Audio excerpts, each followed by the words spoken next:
Hi అండి, this is Triveni. Welcome back to our channel north ముచ్చట్లు తెలుగులో. ఫస్ట్ ఆఫ్ ఆల్ నేను పెట్టిన వ్లాగ్కి చాలామంది నాకు కామెంట్స్ చేశారండి. చాలా థ్యాంక్స్. నా బర్త్డే విషెస్ చెప్పారు. మీ అందరికీ పేరు పేరున థ్యాంక్స్. ఇప్పుడు నా వ్లాగ్ స్టార్ట్ చేస్తున్నాను. ఈ వ్లాగ్ వచ్చేసి ఈవినింగ్ టైం అనమాట.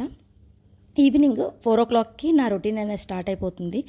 మార్నింగ్ పిల్లలకి స్కూల్కి పంపించడానికి ఎంత హడావిడి అయితే ఉంటుందో ఈవినింగ్ 4 అయ్యాక కూడా నా హడావిడి అలాగే ఉంటుందండి.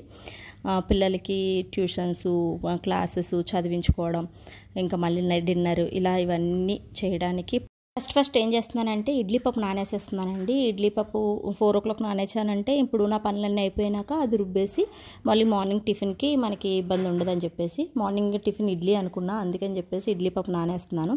ఇడ్లీ పప్పుకి అక్కడ నేను రాగులు కూడా యూజ్ చేశానండి. నేను అప్పుడప్పుడు దోశల్లో ఇడ్లీలో కూడా రాగులు వేస్తూ ఉంటాను. అది ఒక వీక్ అంతా మామూలు ఇడ్లీ పెట్టానంటే తర్వాత నెక్స్ట్ వీక్కి ఇలా రాగులేసి చేస్తూ ఉంటాను అనమాట. అవి నానేసేసి పక్కన పెట్టేశాను. తర్వాత నైట్కి పూరి అనమాట. పూరి పండి కూడా కలిపేసుకొని బయటకు వెళ్ళానంటే నేను వచ్చేసరికి బాగుంటుందని చెప్పేసి అన్నీ రెడీ చేసుకొని వెళ్ళిపోతూ ఉంటాను.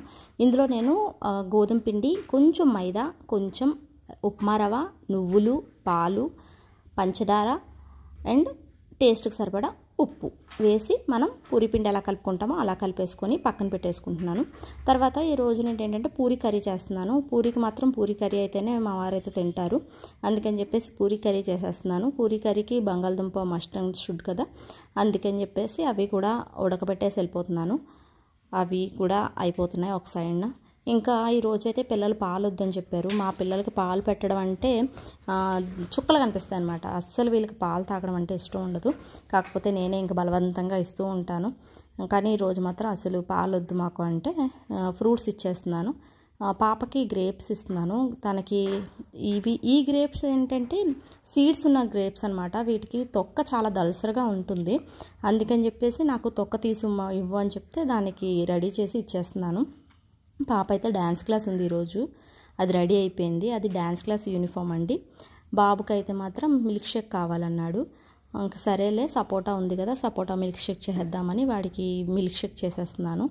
ఈ మిల్క్ షేక్ ఎలా చేస్తానంటే నేను స్కిన్ తీసేసి పిక్కలు తీసేసి ముక్కలుగా కోసేసుకుంటాను. దీంట్లో పాలు పోసుకుంటాను అనమాట. పాలు మరిగించి చల్లార్చిన పాలైనా పర్వాలేదు, ప్యాకెట్ పాలు అయితే డైరెక్ట్గా కూడా యూస్ చేసేవచ్చు. ఎందుకంటే ఆల్రెడీ మరిగించి చల్లార్చి ఈ ప్రాసెస్ అంతా జరిగిన తర్వాతే మనకు ప్యాకెట్ ఫిల్ అయ్యి వస్తుంది కాబట్టి డైరెక్ట్గా మనం ఆ పాలు అనేది యూస్ చేసేవచ్చు. ఇక్కడ నేను ఐస్ క్యూబ్స్ ఏమీ యూస్ చేయట్లేదండి. అసలు నేను అసలు ఐస్ ఉండదు మా ఇంట్లో, ఐస్ అసలు యూస్ చేయట్లేదు. పాల్లో కూలింగ్ ఉంటుంది కదా, ఆ కూలింగ్ అయితే సరిపోతుంది. స్వీట్కి కొంచెం ఒక 2 ఖర్జూరం వేసుకున్నాను, కొంచెం షుగర్ వేసుకున్నాను, అంతే. మిక్సీ పట్టేసుకొని స్మూత్గా మీకు ఏ కన్సిస్టెన్సీ కావాలనుకుంటే ఆ కన్సిస్టెన్సీలో అడ్జస్ట్ చేసుకొని తాగేయడమే. బేసిక్గా సపోటా మిల్క్ షేక్ అనేది కొంచెం చాలా థిక్గా ఉంటుందండి.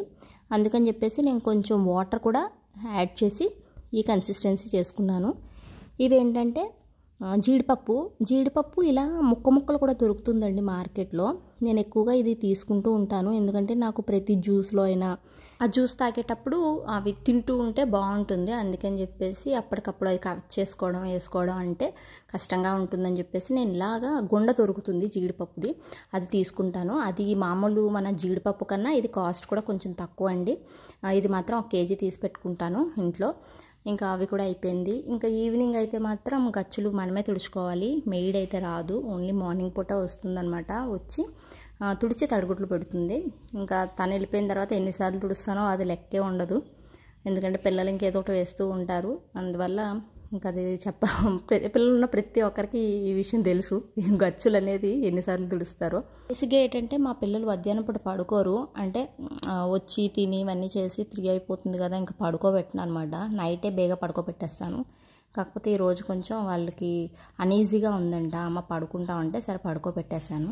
వాళ్ళంతటా వాళ్ళు లెగిస్తే ఫ్రీగానే ఉంటారు. కాకపోతే క్లాసెస్ టైం అయిపోతుందని చెప్పేసి నేను ఇంక లేపేశాను. అందుకని చెప్పేసి కొంచెం మూడ్ ఆఫ్లో ఉందన్నమాట పాప. అందుకని చెప్పేసి ఏది అసలు హుషారుగా లేదు. ఇంకా అన్నీ అయిపోయినవి. ఇంకా అయిన తర్వాత ఇంకా క్లాసెస్కి వెళ్ళాలి. ఇంకా స్టార్ట్ అవుతున్నాను. ఇక్కడ ఏంటంటే ఉదయం కానుడికి పెట్టానండి. అది నాటు జొన్నకాయలు ఉంటాయి కదా, అవి దొరికాయి. నాకు చాలా రోజులైంది అసలు ఇక్కడ నాటు జొన్నకాయలు దొరకడం. ఇంకా అవి కూడా కొంచెం తిన్నారు, కొంచెం అలా మిగిలిపోయినాయి. ఇంకెక్కడ అక్కడ ఫ్రిడ్జ్లో పెట్టేసి అక్కడ పెట్టేస్తాను.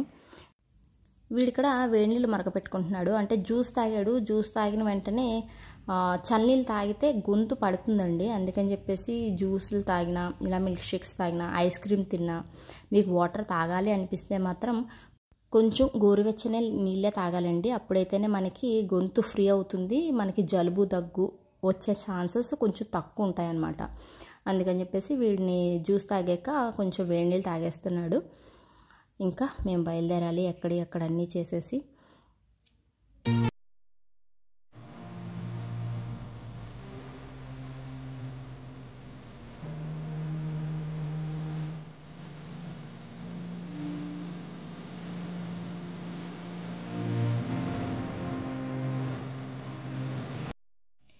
ఈరోజు డాన్స్ క్లాస్కి ఒక 5 మినిట్స్ ముందే వచ్చేసాము. నేను నీతు ఎవరు రాలేదు, మేమే ఫస్ట్ వచ్చేసాము.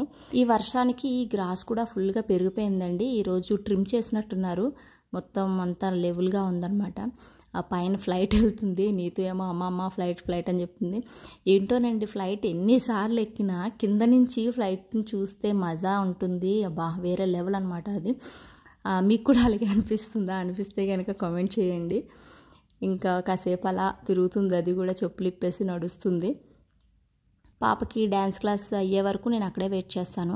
డ్యాన్స్ క్లాస్ టైమింగ్ ఏంటంటే 1 అవర్ 6 to 7 అనమాట తనది.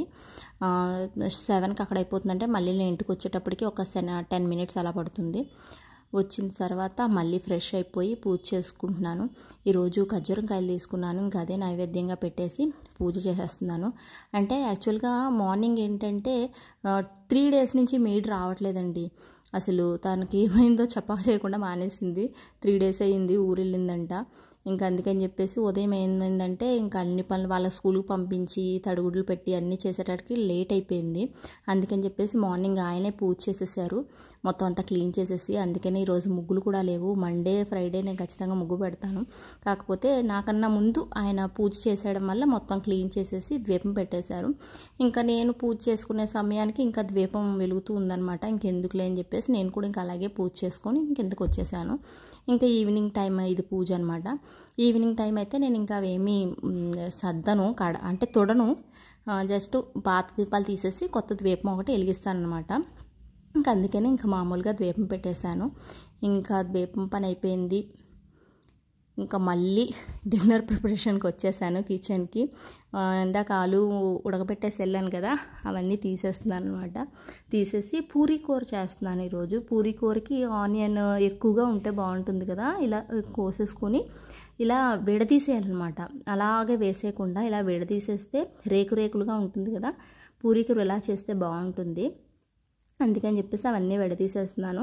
ఇక్కడ పచ్చిమిరపకాయ, కారం పచ్చిమిరపకాయలు ఇవి ఒక 3 తీసుకొని చిన్నగా కట్ చేసేసుకున్నాను. ప్లస్ అల్లం ఇవన్నీ తరిగేసుకున్నాను అనమాట. పూరీ కూర నేను ఎలా చేసుకుంటానంటే చూపిస్తున్నాను చూడండి.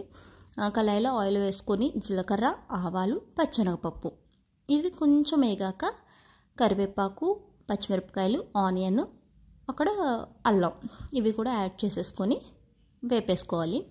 ఇది పూరీ కూరలోకి ఏంటంటే ఆనియన్ బాగా వేగిపోకూడదండి, అస్సలు మెత్తపడకూడదు. జస్ట్ మగ్గాలి అంతే. చిన్నగా కలర్ చేంజ్ అవుతుంది. ఆ టైంలోనే మనం ఇంకా నీళ్ళు పోసేసుకోవాలి. ఇది బాగా మగ్గిపోతే మాత్రం పూరీ కూర టేస్ట్ ఉండదు అనమాట. ఇలా చిన్నది కలర్ చేంజ్ అయింది కదా, తర్వాత నీళ్ళు పోసేసుకోవాలి. తర్వాత బంగాళదుంపల్ని బాగా మెత్తగా చేసేసుకోకూడదు, అలాగే దుంపలుగా కూడా ఉంచేసుకోకూడదు. జస్ట్ అలా చేత్తో నదిపితే చాలు, సరిపోతుంది. అందులో పసుపు, టేస్ట్కి సరిపడా ఉప్పు వేసి ఆ వాటర్ అనేది బాయిలింగ్ వచ్చే వరకు మరిగించాలి. ఇలా వచ్చిన తర్వాత మనం శనగపిండిని ఒక బౌల్లో వేసుకొని నీరు పోసుకొని ఇలాగా చూపిస్తున్నట్టుగా కలుపుకోవాలన్నమాట. ఇప్పుడు దీన్ని ఈ వాటర్లో ఉండలు లేకుండా నెమ్మగా వేసుకుంటూ కలుపుకోవాలి. లేదంటే ఒకేసారి వంపేస్తే ఉండలు కట్టేస్తుంది అనమాట. అందుకని చెప్పేసి స్లోగా వేసుకోవాలి.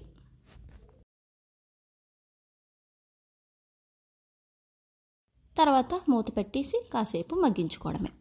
అది ఉడికిపోయిన తర్వాత ఫైనల్గా కొత్తిమీరతో ఫినిషింగ్ ఇచ్చేయడమే అనమాట. పూరీ కర్రీ రెడీ అయిపోయింది.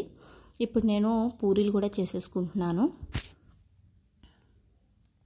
ఈ పూరీ కర్రీ అనేది మన ఆంధ్ర సైడే దొరుకుతుందండి. ఇక్కడ మళ్ళీ పూరీకి ఇంకా చోలే భటూరే, బంగాళదుంప ఇలా వాడతారు తప్ప కానీ మనకి హోటల్లో కూడా మన డ్రై ఆలూ సబ్జీ ఇస్తారు.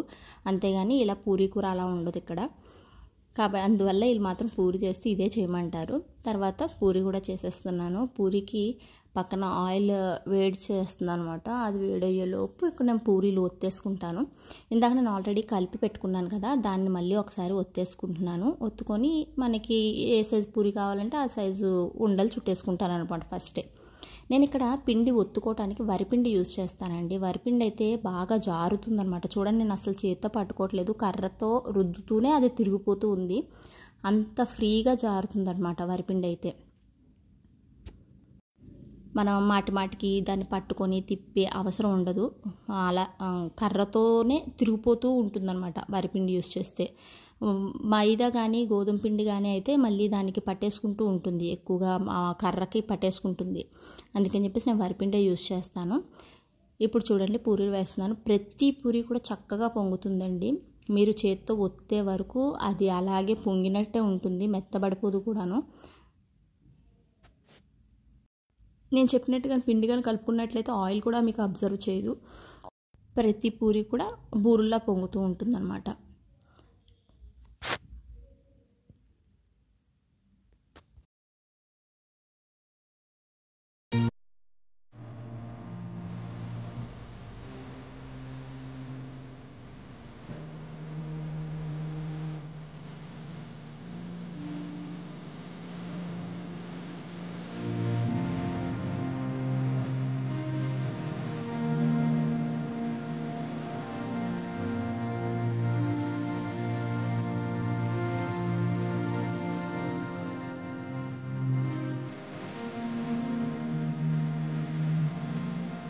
ఇలా పూరీలు చేస్తూనే చేసే వాళ్ళందరికీ డిన్నర్ ఇచ్చేస్తూ ఉన్నాను అనమాట. ఇదే మా డిన్నర్ కాబట్టి.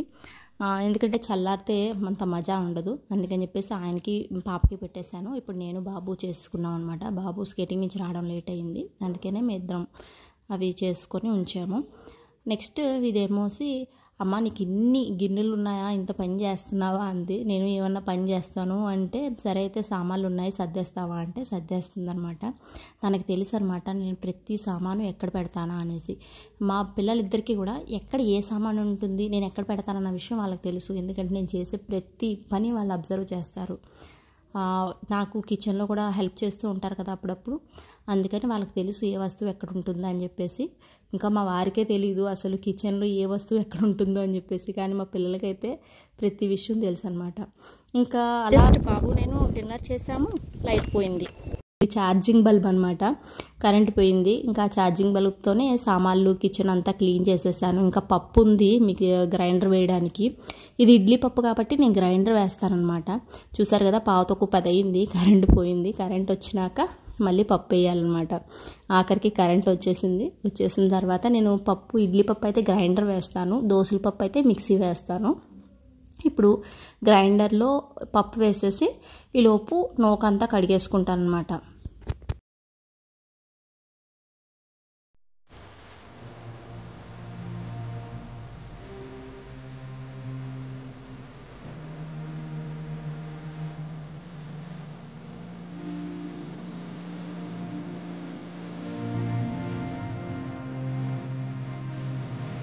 ఇది ఇడ్లీ రవ్వ.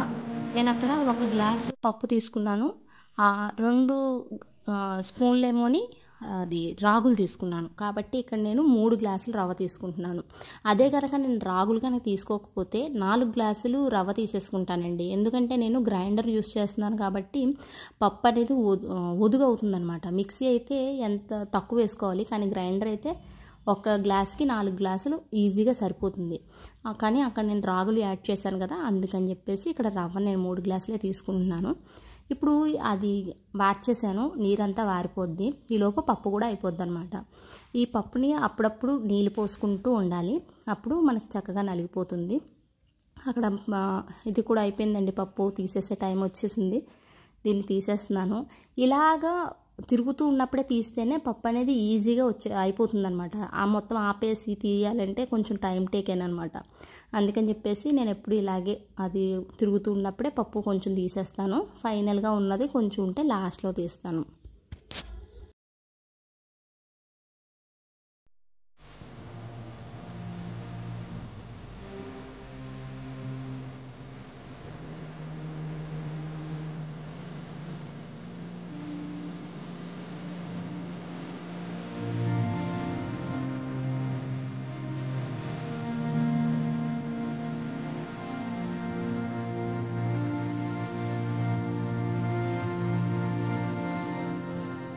చూసారు కదా, నేను రుబ్బంతా తీసేసాను.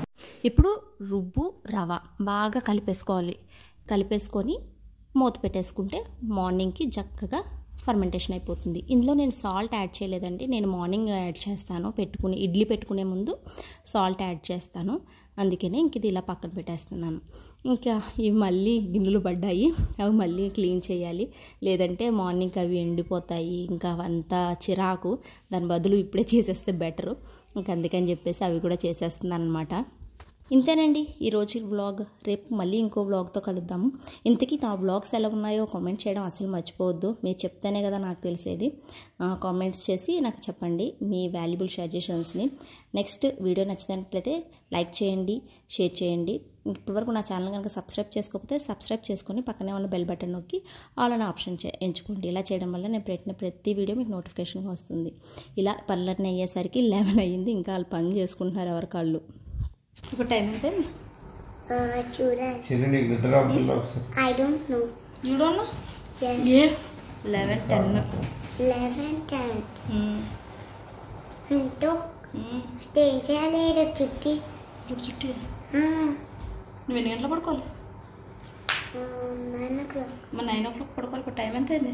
11:10. ఇప్పుడు ఎందుకు పడుకోలేదు మరి? అరే చుట్టి కదా. నోరు మూసుకుని పడుకో. లైట్ పోయింది, నేనేం చేయాలి? లైట్ పోయింది 2 సార్లు. గుడ్ నైట్ చెప్పు. Good night. బాయ్. బాయ్. జై శ్రీకృష్ణ.